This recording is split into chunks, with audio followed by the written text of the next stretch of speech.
Hi friends, నేను సత్యం. ఏపీలో రాజకీయం రోజు రోజుకి కూడా రసవత్తరంగా మారుతుంది.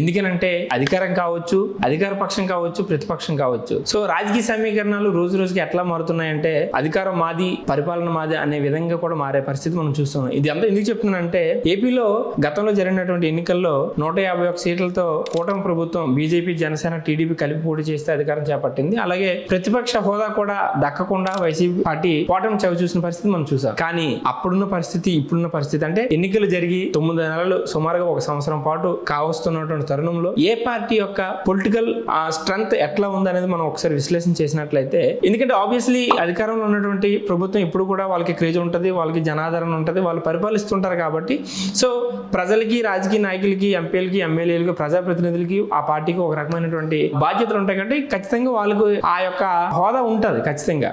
కానీ ఆన్ ద అదర్ సైడ్ మనం మాట్లాడుకున్నట్లయితే వైసీపీ పార్టీ ఘోరమైన ఓటమి చవి చూసిన తర్వాత ఈరోజు స్టేట్ లో ఉన్నటువంటి పరిస్థితి ఎట్లా ఉన్నదని మనం ఒకసారి దాని యొక్క విశ్లేషణ చేసినట్లయితే, జగన్మోహన్ రెడ్డి అధికారం కోల్పోయిన తర్వాత కొన్ని రోజులు తమ వ్యక్తిగతంగా కొంత హోల్డ్లోకి వెళ్ళినప్పటికీ కూడా గత 2-3 నెలల నుంచి కూడా పబ్లిక్ లోకి వచ్చి ప్రజా సమస్యల పైన, అలాగే అధికార పార్టీ యొక్క వైఫల్యాల పైన ఎండగట్టే ప్రయత్నం చేస్తూ ఉన్నారు. సో మరి ఈ వైఫల్యాలని, అలాగే ప్రజల యొక్క ప్రజా సమస్యలని ఎత్తి చూపి ప్రభుత్వానికి డిమాండ్స్ ఆల్టర్నేట్ చేసినప్పుడు, అలాగే ప్రభుత్వం పైన ఒక ఒత్తిడిని నెట్టే ప్రయత్నంలో అసలు వైసీపీ పార్టీ పరిస్థితి ఎట్లా ఉంది, ఆ పార్టీకి జనాదరణ ఏ విధంగా వస్తుంది అనేది ఒకసారి మనం చూసినట్లయితే, జగన్మోహన్ రెడ్డి 5 ఏళ్ల పాటు అధికారంలో ఉన్నప్పుడు కూడా ఆయన కనీసం ఏ ఒక్క రోజు కూడా ఒక ప్రెస్ మీట్ కానీ లేదంటే ఒక మీడియాతో ఇంటరాక్ట్ అయ్యే పరిస్థితి మనం చూడలేదు. కానీ అట్లాంటి జగన్మోహన్ రెడ్డి ఈ రోజు పబ్లిక్ లోకి వెళ్తున్నారు, ప్రజలతో మమేకమవుతున్నారు, సేమ్ టైం మీడియాని అడ్రస్ చేస్తుండూ కూడా ప్రజా సమస్యల్ని ఎత్తి చూపే ప్రయత్నం చేస్తున్నారు. అంటే ఒక విధమైనటువంటి జగన్మోహన్ రెడ్డిపై ఉన్నటువంటి ప్రధానమైన విమర్శ ఏంటంటే, ఖచ్చితంగా 5 ఏళ్ల పాటు అధికారం ఉన్నప్పుడు ఆయన కొంత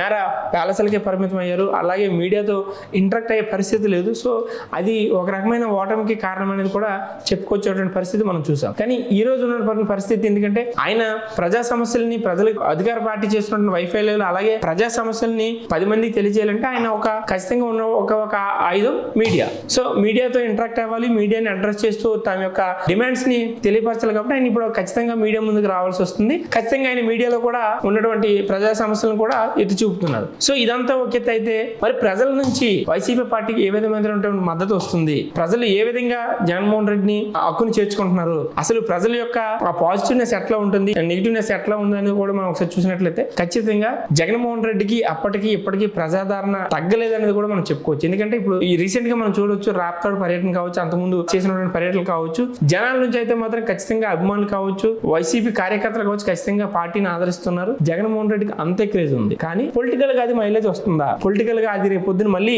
అధికారం చేపట్టేందుకు తోడ్పాటును అందిస్తుంది అనేది కూడా ఇక్కడ సస్పెండ్ గానే చెప్పవచ్చు. ఎందుకంటే జగన్మోహన్ రెడ్డి ఓటమిని చవి చూసినా తనకు కావాల్సినటువంటి ఓట్ బ్యాంక్ సుమారుగా 40% పైగా, ఇంచుమించుగా 50% మించిన ఓట్లు ఖచ్చితంగా ఓట్ బ్యాంక్ అయితే మాత్రం వైసీపీ పార్టీకి ఉంది, అప్పటికి ఇప్పటికి ఎప్పటికీ కూడా. సో అట్లాంటిది ఆయన అధికారం చేపట్టాల్సిన పరిస్థితి వస్తే ఖచ్చితంగా ఎవరైతే అభిమానం చూపిస్తున్నారో, ఎవరైతే ఆదరణ చూపిస్తున్నారో, ఎవరైతే పబ్లిక్ లో ఆయనకి అంత పాజిటివ్ వైబ్స్ క్రియేట్ అయ్యి అంత పాజిటివ్నెస్ వస్తుందో, అది ఖచ్చితంగా మళ్ళీ అధికారం చేపట్టడానికి ఖచ్చితంగా తోడ్పాటును అందిస్తుందని నేను చెప్తున్నాను. సో అట్లాంటి వైఎస్ జగన్మోహన్ రెడ్డికి ఎందుకు ప్రతిపక్ష హోదా కోల్పోయినప్పటికీ కూడా జనాల్లోకి వెళ్ళేటప్పుడు ఖచ్చితంగా పవన్ కళ్యాణ్ వెళ్ళాడంటే యాజ్ అ సెలబ్రిటీ ఆయనకి ఫ్యాన్ ఫాలోయింగ్ ఉంది కాబట్టి ఖచ్చితంగా పాలిటిక్స్ కి అతీతంగా ఆయనకి ప్రజలు వస్తూ ఉంటారు. కానీ అదే రీతిలో ఈరోజు జగన్మోహన్ రెడ్డికి కూడా ఖచ్చితంగా జనాదరణ అనేది కూడా చాలా లాట్ ఆఫ్ సంఖ్యలో, ఇంకా చాలా హ్యూజ్ గా జనాలు వచ్చి అక్కడ జగన్మోహన్ రెడ్డికి ఆదరిస్తున్నారు, ఆయనకి నీరాజనాలు పలుకుతున్నటువంటి పరిస్థితి మనం చూసాం. దానికి ఉదాహరణగానే మనం జరిగినటువంటి రాప్తాడు సభ. ఓకే, అధికార పక్షం కూటమి ప్రభుత్వం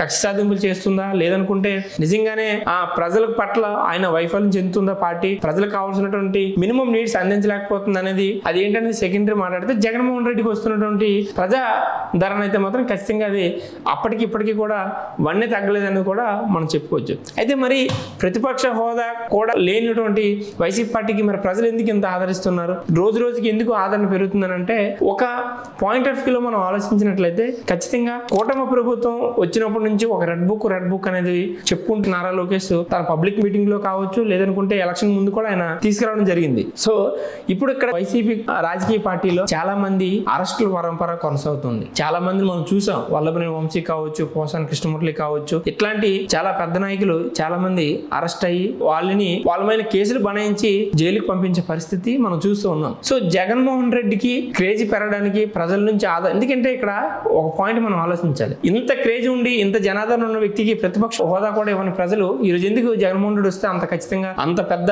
జనసంఖ్యలో జనాలు వెళ్తున్నారంటే దానికి ఒక సెంటిమెంటల్ రీజన్ అయితే నేను చెప్పేది ఏంటంటే కూటమి ప్రభుత్వం రెడ్ బుక్ పరిపాలన, లేదంటే రెడ్ బుక్ లో ఉన్నటువంటి ఎవరైతే గతంలో అధికారంలో ఉన్నటువంటి వైసీపీలో ఉన్నటువంటి అధికారులు కావచ్చు, రాజకీయ నాయకులు కావచ్చు, ప్రజల పట్ల కక్షపూరితంగా వ్యవహరించారో, ఎవరైతే చట్టాన్ని ఉల్లంఘించారో వాళ్ళకి ఖచ్చితంగా శిక్ష పడుతుంది అనేది స్టిల్ ఈ రోజు కూడా నిన్న మొన్న కూడా లోకేష్ చేసినటువంటి స్టేట్మెంట్. సో అట్లాంటి స్టేట్మెంట్ పట్ల ఖచ్చితంగా రెడ్ బుక్ పరంగానే ఈ అరెస్టుల పరంపర కొనసాగుతుంది. అందులో భాగంగానే ఈ అరెస్ట్ అయిన వ్యక్తులు అందరూ కూడా జైలుకి వెళ్ళేటువంటి పరిస్థితి కనబడుతుంది అనేది కూడా మనకు తెలుస్తుంది. సో అట్లాంటి నేపథ్యంలో ఇక్కడ ఒక సెంటిమెంటల్ గా వైసీపీకి కలిసి వచ్చే అంశం ఏంటంటే ఎందుకు జనాదరణ పెరుగుతుందని నేను చెప్పేది ఏంటంటే అరెస్టుల పరంపర కొనసాగడం పట్ల జనాల్లో ఒక విధమైనటువంటి హ్యూమన్ ఒక సెంటిమెంట్ రైజ్ అయ్యి ఖచ్చితంగా వాళ్ళకి కూడా ఒక ఆదరణ అనేది పుట్టుకొస్తుంది. దానికి ఒక ఎగ్జాంపుల్ ఏంటంటే బిఫోర్ చంద్రబాబు నాయుడు అరెస్ట్ వరకు అప్పుడు ఉన్నటువంటి పరిస్థితి వేరు, పొలిటికల్ సెనారియో వేరు. అరెస్ట్ చంద్రబాబు నాయుడు అరెస్ట్ తర్వాత కూడా కూటమి ప్రభుత్వానికి వచ్చే పొలిటికల్ స్ట్రెంత్ అని వేరు. సో సేమ్ అదే సీక్వెల్ కి వీళ్ళకి కూడా అప్లై అయ్యే పరిస్థితి మనకు కనిపిస్తూ ఉంది. సో అట్లాంటిది అరెస్టులు అక్రమంగా అఫ్ కోర్స్ వాళ్ళు అక్రమాలు చేశారా, చట్టాన్ని ఉల్లంఘించారా, లేదనుకుంటే కక్షపూరితంగా వ్యవహరించారా అనేది కోర్టులు పోలీసులు అదంతా చూస్తారు, అది సెకండరీ. కానీ ఇక్కడ జనాల్లో పెరుగుతున్న క్రేజ్ కావచ్చు, పెరుగుతున్న జనాదరణ కావచ్చు, ఖచ్చితంగా దాని ఇంపాక్ట్. ఎందుకంటే అరెస్టులు మాజీ ఎమ్మెల్యే గానో, ఎంపీ గానో, మంత్రి గానో పనిచేసినటువంటి మాజీ ఐఏఎస్ ఐపీఎస్ అధికారులు కూడా ఈరోజు అరెస్ట్ అయ్యి వాళ్ళ మీద కేసులు బనాయించి వాళ్ళని జైలుకి పంపించేటటువంటి ఒక ఏదైతే ధోరణి కొనసాగుతూ ఉందో దాని ఇంపాక్ట్ వైసీపీకి ప్లస్ అవుతుందని నేను చెప్తున్నాను. ఎందుకంటే ఖచ్చితంగా ఒక రాజకీయ నాయకుడు కావచ్చు, ఒక కాన్స్టిట్యున్సీలో ఒక ఎమ్మెల్యే అరెస్ట్ అయ్యి జైలుకి వెళ్తే ఆయనకు కొంత సింపతి వర్కౌట్ అవుతుంది. అది మనం గతం ఎన్నో ఏళ్ళ నుంచి చూస్తూ ఉన్నాం. సో అదే ధోరణిలో ఈ రోజు వైసీపీకి ఇంత జనాదరణ కావచ్చు, ఇంత మైలేజ్ రావడానికి కారణం కూడా అదే ధోరణి కొనసాగుతుంది. కాబట్టి ఖచ్చితంగా అది మైలేజ్ అయ్యి జనాల్లో ఒక రకమైన అభిప్రాయం ఏర్పడి ఖచ్చితంగా మళ్ళీ జగన్మోహన్ రెడ్డికి అండగా నిలబడాలి, లేదంటే జగన్మోహన్ రెడ్డి మళ్ళీ అధికారంలో తీసుకురావాలని అంటే ఒక థాట్ అయితే మాత్రం కొంత ఒక సెక్షన్ ఆఫ్ పీపుల్స్ లో స్టార్ట్ అయింది అనేది నా అభిప్రాయం. ఖచ్చితంగా ఇదే కంటిన్యూ అయితే రానున్న 4 ఏళ్ల కాలం పాటు కూటమి ప్రభుత్వం ఇదే ధోరణి కొనసాగించినట్లయితే ఇదే